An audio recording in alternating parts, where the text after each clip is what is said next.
আসসালামু আলাইকুম, স্বাগত জানাচ্ছি আরটিভির সকালের সংবাদে। আপনাদের সঙ্গে আছি আমি ফারজানা তানি। বিএনপির চেয়ারম্যান হিসেবে দায়িত্ব গ্রহণ করেছেন তারেক রহমান। তিনি এতদিন দলটির ভারপ্রাপ্ত চেয়ারম্যান হিসেবে দায়িত্ব পালন করে আসছিলেন।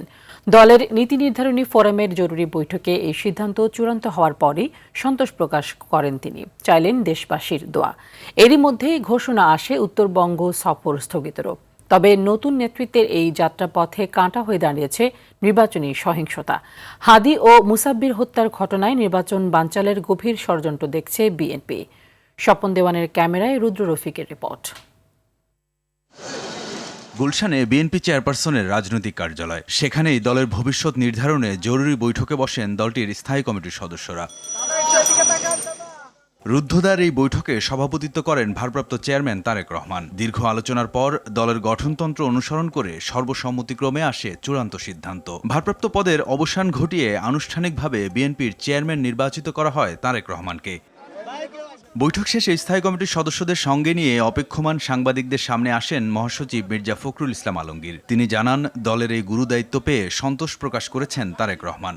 জনাব তারেক রহমান চেয়ারম্যানের দায়িত্ব গ্রহণ করায় সন্তোষ প্রকাশ করেছে আলহামদুলিল্লাহ, এবং দল পরিচালনার ক্ষেত্রে যেন সফল হতে পারেন সেই জন্য সবাই দোয়া করেছে। তবে নতুন নেতৃত্বের এই যাত্রায় ছেদ ঘটিয়েছে নির্বাচন কমিশনের একটি অনুরোধ। ইসির আহ্বানে সাড়া দিয়ে স্থগিত করা হয়েছে তারেক রহমানের পূর্ব নির্ধারিত উত্তরাঞ্চল সফর। জাতীয় নেতা মৌলানা আব্দুল হামিদ খান ভাসানী ও 2024 ছাত্রগণ অভ্যুত্থানে শহীদ আবু সাইদ সহ অন্যান্য শহীদদের প্রতি শ্রদ্ধা জানানোর জন্য দেশের উত্তরাঞ্চলের কয়েকটি জেলা সফর করবেন বলে সিদ্ধান্ত নেওয়া হয়েছিল। নির্বাচন কমিশনের অনুরোধে বাংলাদেশ জাতীয়তাবাদী দলের চেয়ারম্যানের এই সফর স্থগিত ঘোষণা করা হয়েছে। কিন্তু রাজনীতির মাঠ উত্তপ্ত অন্য শঙ্কায়। হাদি ও মুসাব্বির হত্যাকাণ্ডকে নিছক অপরাধ হিসেবে দেখছে না বিএনপি। দলটির দাবি, নির্বাচনকে প্রশ্নবিদ্ধ ও বানচাল করতেই একটি বিশেষ মহল পরিকল্পিতভাবে এই হত্যাযজ্ঞ চালিয়েছে। এই ধরনের হত্যাকাণ্ড ঘটতে থাকলে এই দেশে নির্বাচনের পরিবেশ বিনষ্ট হবে, এবং নির্বাচনের পরিবেশ যেন বিনষ্ট না হয় তার জন্য সকল প্রকার উদ্যোগ গ্রহণ করার জন্য, সক্রিয় কার্য প্রক্রিয়া নেওয়ার জন্য আমরা আবারও সরকার এবং নির্বাচন কমিশনকে আহ্বান জানাচ্ছি। সংবাদ সম্মেলনের শেষ প্রান্তে উঠে আসে সদ্য প্রয়াত সাবেক প্রধানমন্ত্রী বেগম খালেদা জিয়ার প্রসঙ্গ। বেগম জিয়ার জানাজায় অংশ নিয়ে শ্রদ্ধা জানানো সাধারণ মানুষ এবং আইনশৃঙ্খলা বাহিনীর সদস্যদের প্রতি বিশেষ ধন্যবাদ ও কৃতজ্ঞতা প্রকাশ করেন বিএনপি মহাসচিব। সমস্ত জনগণকে আমরা আন্তরিকভাবে কৃতজ্ঞতা এবং ধন্যবাদ জানাচ্ছি। রুদ্র রফিক, আরটিভি, ঢাকা। জোটের রাজনীতি মূলত ভোটের কৌশল, যে কৌশলে ডান বাম মধ্যপন্থা আশ্রয় নেয় এক ছাতার নিচে।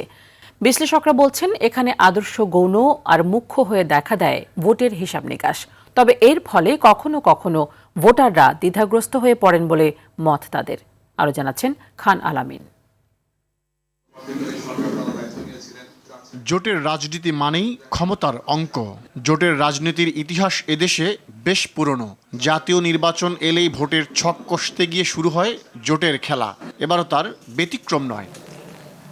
রাজনৈতিক দলগুলো এখন প্রধানত দুটি শক্তিশালী মেরুতে বিভক্ত। একদিকে দীর্ঘদিনের মাঠের আন্দোলনের সঙ্গী বিএনপি জোট, অন্যদিকে জামাত জোট। আওয়ামী লীগের অনুপস্থিতিতে এবারের নির্বাচন কার্যত এই দুই বৃহৎ জোটের শক্তি পরীক্ষার লড়াইয়ে পরিণত হয়েছে। বিএনপির নেতৃত্বাধীন জোটে যুক্ত হয়েছে মোট 9টি দল, যাদের মধ্যে রয়েছে নাগরিক ঐক্য, গণসংহতি আন্দোলন, গণ অধিকার পরিষদ, বিপ্লবী ওয়ার্কার্স পার্টি, বিজেপি, এনপিপি, জমিয়তে উলামায়ে ইসলাম বাংলাদেশ ও জমিয়তে উলামায়ে ইসলামের একাংশ। বিপরীতে জামাত ইসলামী, এনসিপি, ইসলামী আন্দোলন বাংলাদেশ, খেলাফত মজলিস, বাংলাদেশ খেলাফত মজলিস, বাংলাদেশ খেলাফত আন্দোলন, জাতীয় গণতান্ত্রিক পার্টি, বাংলাদেশ নেজামে ইসলাম পার্টি, বাংলাদেশ ডেভেলপমেন্ট পার্টি ও এলডিপি, এই 10 দল জোট হয়েছে শক্তির পরীক্ষা দিতে। দুই জোটের সম্মিলন ঘটেছে ডান বাম মধ্যপন্থার। বিশ্লেষকরা বলছেন, নির্বাচনকে ঘিরে জোটের রাজনীতি আদর্শগত নয়, মূলত ভোটের কৌশল। যেহেতু আদর্শিক জায়গা থেকে তৈরি হচ্ছে না, ইতিমধ্যে কিছু ভালনারেবিলিটিও আমরা দেখতে পাচ্ছি যে বিভিন্ন জোটের মধ্যে আসন নিয়ে তাদের সমঝোতা হচ্ছে না, জোট ভেঙে যাওয়ার মতো সিচুয়েশন তৈরি হচ্ছে। যেহেতু আদর্শিক কোনো জোট নাই, এটি একেবারেই কৌশলগত নির্বাচনকে সামনে রেখে, ফলে এই জোটের রাজনীতিরও একটা চ্যালেঞ্জ তৈরি হচ্ছে। এটা শুধুমাত্র নির্বাচনে জয় হওয়ার জন্য জোট, যাতে করে তারা তাদের দল ভারী করে বেশি আসনে জিতে তারা সরকার গঠন করতে পারে। একটাই উদ্দেশ্য, অন্য কোনো উদ্দেশ্য নাই। আদর্শগত দ্বন্দ্বের কারণে অনেক ভোটারই দ্বিধাগ্রস্ত হতে পারেন বলে অভিমত তাদের। জনগণ তাদের যে পার্টিসিপেশন, তারা কাকে ভোট দেবে এবং তারা কোন আদর্শ ফলো করে, ফলে এই জায়গার এখানে একটা কনফ্লিক্ট আছে। মানুষ আসলে কি দেখে ভোটটা দেবে? আদর্শ দেখে ভোট দেবে, নাকি রাজনৈতিক কৌশল দেখে ভোট দেবে, নাকি নির্বাচনী কৌশল দেখে ভোট দেবে? ফলে এটা জনগণের জন্য একটা চ্যালেঞ্জ হয়ে যায়। কিভাবে জোটগুলো হলো, কাদের মধ্যে হলো, এই বিশ্লেষণ যারা অ্যাটলিস্ট যারা শিক্ষিত ভোটার তারা এটা বিশ্লেষণ করে দেবে। হয়তো যারা কম শিক্ষিত, যারা এগুলো বোঝে না, তাদের ব্যাপারটা আলাদা, তারা হয়তো প্রতীক দেখে নির্বাচনে ভোট দেয়। কিন্তু আমার ধারণা যে শিক্ষিত মানুষের একটা বড় অংশ এগুলো বিশ্লেষণ করে ভোট দেবে। সময় এখনো শেষ হয়নি, এখনো জোটে নতুন কেউ যুক্ত হওয়া কিংবা জোট থেকে বের হওয়ার সম্ভাবনা বিরাজমান বলে মনে করেন বিশ্লেষকরা। ডেমোক্রেসি জায়গাতে জোট করা কোনো অসুবিধা নাই। খান আলামিন, RTV, ঢাকা। নির্বাচনকে সামনে রেখে ত্রয়োদশ জাতীয় সংসদ নির্বাচনে মনোনয়নপত্র বাছাইয়ে রিটার্নিং অফিসারের সিদ্ধান্তের বিরুদ্ধে নির্বাচন কমিশনে মোট 645টি আপিল আবেদন জমা পড়েছে। আপিল গ্রহণের শেষ দিনে 176টি আপিল জমা হয়।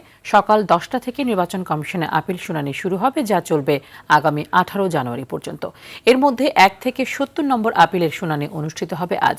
এরপর ধারাবাহিকভাবে 18 জানুয়ারি পর্যন্ত আপিলের শুনানি অনুষ্ঠিত হবে।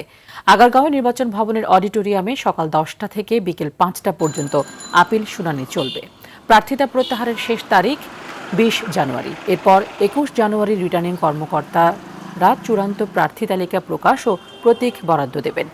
নির্বাচনী প্রচারণা শুরু হবে 22 জানুয়ারি থেকে চলবে 10 ফেব্রুয়ারি পর্যন্ত।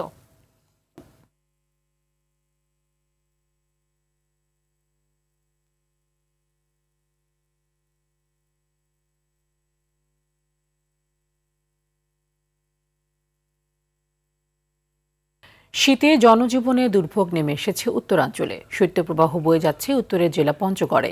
ভোরে ঘন কুয়াশার চারদিক ঢেকে থাকছে। সকালে এই জেলায় 8.3 ডিগ্রি সেলসিয়াস তাপমাত্রা রেকর্ড করেছে তেঁতুলিয়া আবহাওয়া অফিস। কুড়িগ্রামে হাড় কাঁপানো শীতে চরম দুর্ভোগে পড়েছে খেটে খাওয়া মানুষ, দিনমজুর ও ছিন্নমূল মানুষ। পাবনার ঈশ্বরদীতে শীতল বাতাস ও কুয়াশায় মানুষের দুর্ভোগ চরমে উঠেছে।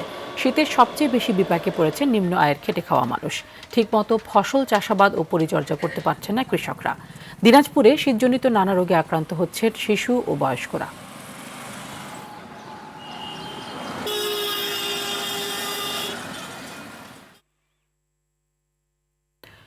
ঝালকাঠিতে অবাধে গড়ে উঠছে অবৈধ ইট ভাটা। নামমাত্র কয়লা দেখিয়ে পোড়ানো হচ্ছে কাঠ। আবাদি জমি ও নদী পাড়ের মাটি কেটে সংগ্রহ করা হচ্ছে কাঁচামাল। হুমকির মুখে পড়ছে ফসলি জমির পাশাপাশি কৃষি উৎপাদন ও বাসযোগ্য পরিবেশ। ঝালকাঠি প্রতিনিধি জহিরুল ইসলাম জলিলের পাঠানো তথ্য ও চিত্রে আরো জানাচ্ছেন সাকিব আল হাসান।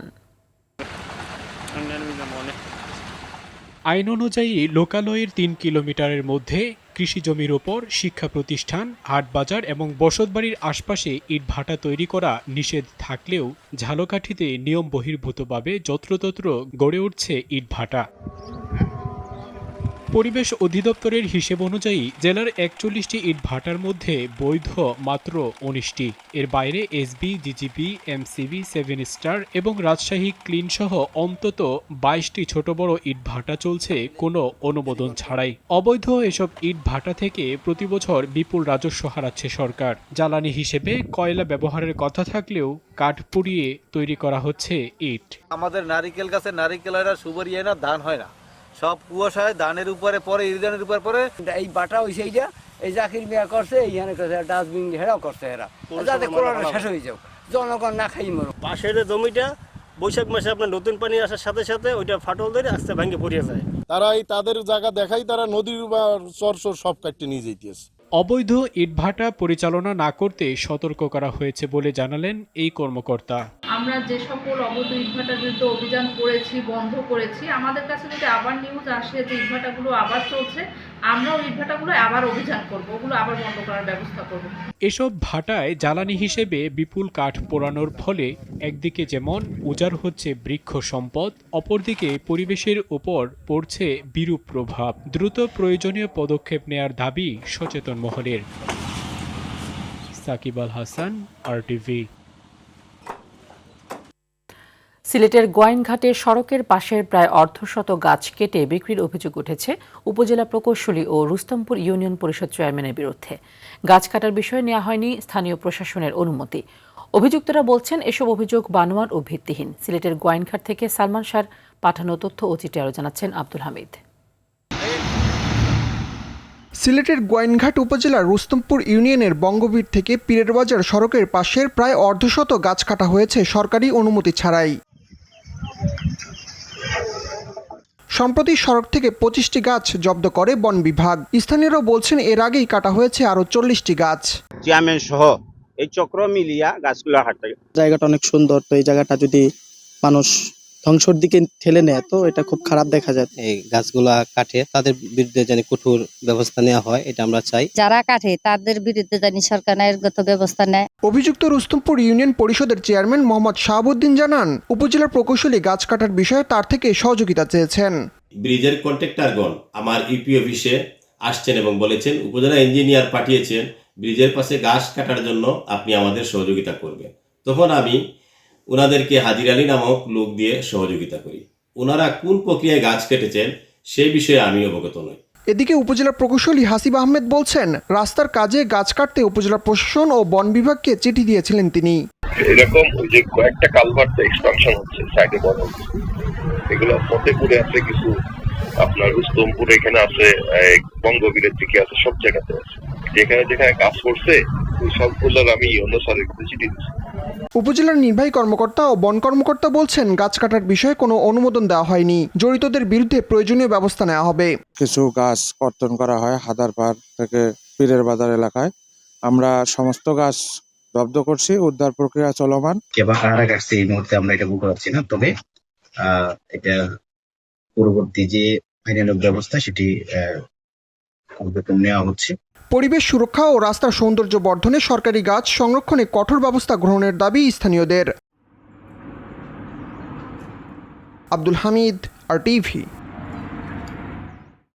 টাঙ্গাইলের প্রাথমিক শিক্ষক নিয়োগ পরীক্ষার প্রশ্নপত্র ফাঁস চক্রের 5 সদস্যকে গ্রেফতার করেছে র্যাব 14 CPC 3-এর সদস্যরা। বৃহস্পতিবার শুক্রবার টাঙ্গাইলের বিভিন্ন এলাকা থেকে তাদের গ্রেফতার করা হয়। গ্রেফতার ব্যক্তিরা হলেন টাঙ্গাইলের বেল্লাল হোসেন, জয়নাল আবেদিন ও আনোয়ার হোসেন। এছাড়া নওগাঁর আলামিন, রাজবাড়ীর অপূর্ব ব্যানার্জি। শুক্রবার রাতে সংবাদ সম্মেলনে র্যাব জানায়, গোয়েন্দা সংস্থা ও সেনাবাহিনীর অভিযানে ঢাকায় প্রাথমিক সহকারী শিক্ষক নিয়োগের প্রশ্নপত্র ফাঁস চক্রের সক্রিয় সদস্য মাহবুবকে গ্রেফতার করা হয়। তার দেয়া তথ্যের ভিত্তিতে অন্যদেরকেও গ্রেফতার করা হয়েছে। তাদের মোবাইলে বিভিন্ন পরীক্ষার্থীর সঙ্গে প্রশ্নপত্র আদান প্রদানের কথোপকথনের বিভিন্ন তথ্য পাওয়া গেছে। নেত্রকোনায় দিন দিন বেড়েই চলেছে কন্যা শিশু নির্যাতনের ঘটনা। গত 6 মাসে ধর্ষণ ও ধর্ষণ চেষ্টার শিকার হয়েছে 62 শিশু। আর গত 2.5 বছরে জেলার বিভিন্ন থানায় অভিযোগ এসেছে 423টি। দোষীদের দ্রুত বিচার না হওয়ায় নির্যাতনের ঘটনা কমছে না বলে মত বিশেষজ্ঞদের। নেত্রকোনার প্রতিনিধি মোখলেসুর রহমান খানের পাঠানো তথ্য ও চিত্রে আরও জানাচ্ছেন সুলাইমান কবির। নেত্রকোনায় সম্প্রতি দিনের বেলায় মাত্র 100 টাকার প্রলোভনে 7 বছরের এক শিশুকে ধর্ষণ করে 65 বছরের এরশাদ মিয়া। এ নিয়ে থানায় মামলা হলে এরশাদ মিয়ার ঠাঁই হয় কারাগারে। তবে একমাত্র মেয়ের এমন পরিণতিতে বাকরুদ্ধ তার পরিবার। শারীরিকভাবে অসুস্থ মেয়েটি এখনো ভুগছে মানসিক ট্রমায়। 1 মাসের মতো হয়েছে, খুবই একটা দুঃখ বিষয়। মেয়েটা চলাফেরার সমস্যার মধ্যে আছি। আমার বাচ্চাটা ধর্ষণ করছে, তার লাগে আমি যুক্তপূর্ণ বিচার চাই। পুলিশের তথ্য বলছে জেলায় গত 2.5 বছরে 423 শিশু ধর্ষণ ও ধর্ষণ চেষ্টার শিকার হয়েছেন, যেখানে থানা ও আদালত মিলিয়ে মামলা হয়েছে 232টি। দ্রুত মামলা নিষ্পত্তি না হওয়া, সঠিক তদন্তের অভাব আর অসচেতনতার কারণেই শিশুরা যৌন হয়রানি সহ মারধরের শিকার হচ্ছে বলে জানিয়েছেন আইনজ্ঞ ও বিশেষজ্ঞরা। সমাজ সচেতনমূলক জনগণ যারা আছে তাদেরকে নিয়ে যদি আমরা কিছু কাজ না করতে পারি, কন্যা শিশুরা নির্যাতিত হচ্ছে, যৌন হয়রানির শিকার হচ্ছে, সেটা বন্ধ হবে না। আমরাও কি আমাদের ছেলে মেয়েদেরকে বলতে পারি যে অন্যের মেয়ে দেখে যেন কখনোই আমি তার প্রতি আসক্ত না হই, তাদেরকে নিজের বোনের মতো দেখি, তাইলেই হয়তো বা সম্ভব। দ্রুত এবং সঠিকভাবে যদি সেটা নির্যাতন দমন না করতে পারে তাহলে সামাজিক অবক্ষয় বেড়ে যাবে। শিশুদের ওপর আক্রোশ কমাতে প্রশাসনের পাশাপাশি সবার সমন্বিত প্রচেষ্টার ওপর গুরুত্ব দিলেন এই পুলিশ কর্মকর্তা। পুলিশ একার পক্ষে এটা আসলে সম্ভব না, যেহেতু পুলিশ একটা ঘটনা ঘটার পরে রেসপন্ড করে, এর আগে সামাজিকভাবে বিষয়টাকে মোকাবেলা করার জন্য আমাদেরকে প্রস্তুত থাকতে হবে। শিশু নির্যাতন দমনে প্রশাসনের কঠোর হস্তক্ষেপ চান নেত্রকোনাবাসী। সুলাইমান কবির, RTV। পাবনার সাঁথিয়ার কাশীনাথপুর ইউনিয়ন উপস্বাস্থ্য কেন্দ্র এখন গণশৌচাগারে পরিণত হয়েছে। প্রতিদিন শত শত মানুষ এখানে মলমূত্র ত্যাগ করার পাশাপাশি বাজারের ব্যবসায়ীরা প্রতিষ্ঠানটিকে ময়লা আবর্জনা ফেলার কাজে ব্যবহার করছেন। এছাড়া স্বাস্থ্যকেন্দ্রের ভেতরে অপরিকল্পিতভাবে গড়ে তোলা হয়েছে হরিজন সম্প্রদায়ের আবাসস্থল। চিকিৎসা সেবার হাসপাতালটির সার্বিক পরিবেশ নিয়ে উদ্বিগ্ন এলাকাবাসী। পাবনা উত্তর থেকে মোহাম্মদ তাইজুল ইসলামের পাঠানো তথ্য ও চিত্র আরও জানাচ্ছেন লিওন আজাদ। দখল, দূষণ ও দীর্ঘদিনের অবহেলায় কার্যত ময়লার ভাগাড়ে পরিণত হয়েছে পাবনার সাঁথিয়া উপজেলার কাশীনাথপুর ইউনিয়ন উপস্বাস্থ্য কেন্দ্র। প্রায় 40 বছর আগে প্রতিষ্ঠিত এই স্বাস্থ্য কেন্দ্রটি বর্তমানে জরাজীর্ণ অবস্থা, অবৈধ দখল ও নোংরা পরিবেশের কারণে চিকিৎসা সেবার অনুপযোগী হয়ে পড়েছে। এক পর্যায়ে স্বাভাবিক চিকিৎসা কার্যক্রম ব্যাহত হলে পাশেই একটি নতুন ভবন নির্মাণ করা হয়। বর্তমানে সেই ভবনে সীমিত পরিসরে দেয়া হচ্ছে চিকিৎসা সেবা। দখল ও দূষণে পরিবেশ নষ্ট হওয়ায় সেবা প্রত্যাশীদের মধ্যে দেখা দিয়েছে বিরূপ প্রতিক্রিয়া। এই ময়লাগুলিতে গন্ধ ছড়ায় এবং অসুখ বিসুখও ছড়ায়। পরে আছে যে তো দেয়ার লোক নাই, যার যা বলেছে করতেছে। সরকারি প্রতিষ্ঠানের ভিতরে অনেকেই ময়লা আবর্জনা ফেলে এবং অনেকে পুশ-আপ করে। বাউন্ডারি উঁচু করা সম্ভব হলে প্রতিকার হবে, এমনটাই আশ্বাস উপজেলা স্বাস্থ্য ও পরিবার পরিকল্পনা কর্মকর্তার। বাজারের লোকজন আসে ওখানে প্রসাব করে, বাউন্ডারি উঁচু করা ছাড়া তো আর কোনো উপায় নাই। এজন্য বাউন্ডারি উঁচু করার ইমার্জেন্সি পদক্ষেপ নেওয়া হয়েছে। আমরা এটা AICD-কে লিখেছি এবং রেসপন্স করছে, আজকে ভিজিটে আসা কথা। কাশীনাথপুর ইউনিয়ন উপস্বাস্থ্য কেন্দ্রের বর্তমান অবস্থা প্রান্তিক জনগণের স্বাস্থ্য সেবার উপর গুরুতর প্রভাব ফেলছে। দ্রুত দখলমুক্ত করে পরিচ্ছন্ন ও নিরাপদ পরিবেশ নিশ্চিত করা না হলে এ কেন্দ্রের অস্তিত্বই প্রশ্নের মুখে পড়বে বলে আশঙ্কা করছেন স্থানীয়রা। Leone Azad, RTV।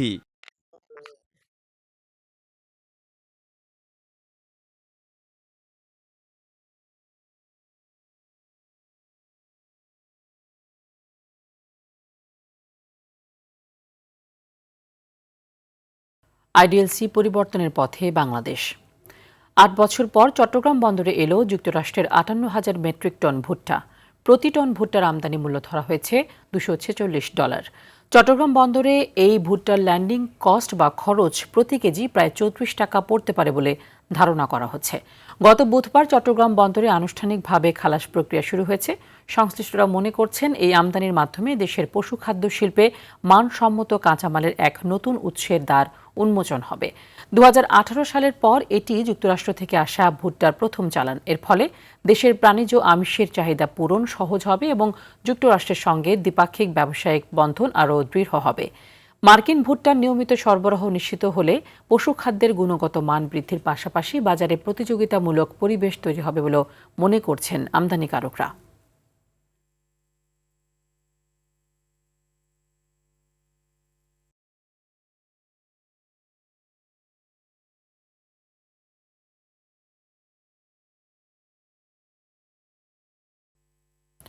এবারে খেলার খবর। বাংলাদেশ প্রিমিয়ার লিগ BPL-এ আজ একদিনের বিরতি। আসরে এখন পর্যন্ত সর্বোচ্চ 8টি ম্যাচ খেলেছে সিলেট টাইটান্স, 7টি করে ম্যাচ খেলেছে চট্টগ্রাম রয়্যালস ও নোয়াখালী এক্সপ্রেস। এছাড়া 6টি করে ম্যাচ খেলেছে রাজশাহী ওয়ারিয়র্স, ঢাকা ক্যাপিটালস ও রংপুর রাইডার্স। 7 ম্যাচ খেলে 5 জয় ও 2 হারে 10 পয়েন্ট নিয়ে সবার উপরে আছে চট্টগ্রাম। চট্টগ্রামের চেয়ে 1 ম্যাচ খেলে 4 জয় ও 2 হারে 8 পয়েন্ট নিয়ে টেবিলের 2-এ রয়েছে রংপুর। অন্যদিকে 7 ম্যাচে খেলে এখন পর্যন্ত মাত্র 1 ম্যাচে জয়ের দেখা পাওয়া নবাগত নোয়াখালী এক্সপ্রেস রয়েছে টেবিলের তলানিতে।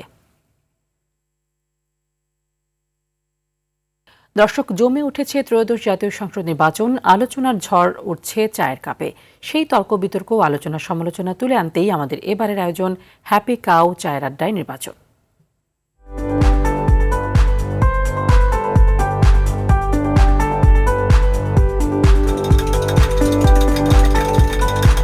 দর্শক, হ্যাপি কাউ চায়ের আড্ডায় নির্বাচন এবারের পর্বে আমি আব্দুল কুদ্দুস চঞ্চল আছি আপনাদের সাথে। ঘনিয়ে আসছে জাতীয় সংসদ নির্বাচন। সাথে জমে উঠেছে এর আলোচনা ও সমালোচনা। তা নিয়েই এবারের আড্ডায় আমি উপস্থিত কুড়িগ্রাম 1 আসনে। এলো instant milk powder happy cow, যেমন সাশ্রয়ী তেমনি পুষ্টিগুণে ভরপুর। হ্যাপি কাউ, গরুর দুধের স্বাদ সবাই পাক।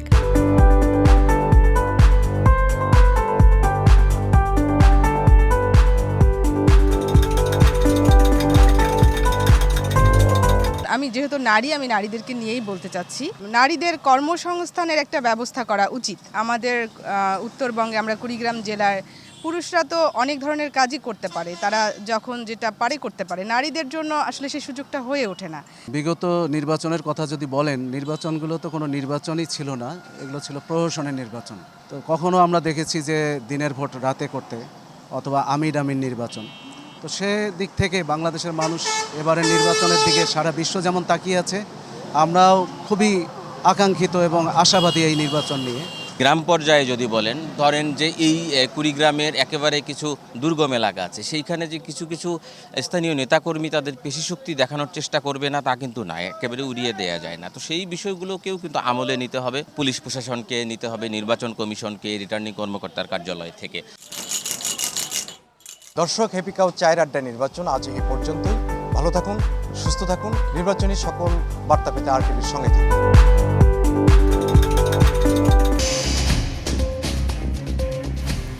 সকালের সংবাদ এই পর্যন্তই। মধ্যাহ্নের সংবাদ 12টায় দেখার আমন্ত্রণ রইল। ধন্যবাদ সবাইকে।